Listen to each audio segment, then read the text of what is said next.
Kung hindi sana sa scatter masaya pa sana kami. Dear Utang Serya, kumusta? Ako po ay 35 taong gulang na babae. May 6 na anak.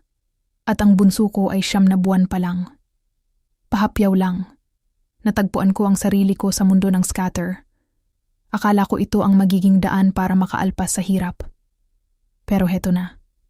Kahit ang mga perang hindi akin, nagamit ko na sa scatter. Noong una, panalo ako, kaya't patuloy lang ang laro.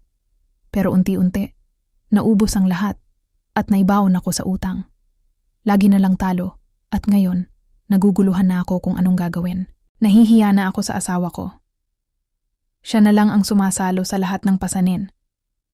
Gusto ko nang tumakas sa sitwasyong ito. Pero paano ang mga anak ko? Paano sila kung wala ako sa tabi nila? Ang hirap, di ba? Nais ko sanang bumalik sa mga araw na masaya pa kami. Kung hindi sana ako naligaw ng landas sa scatter, anong dapat kong gawin?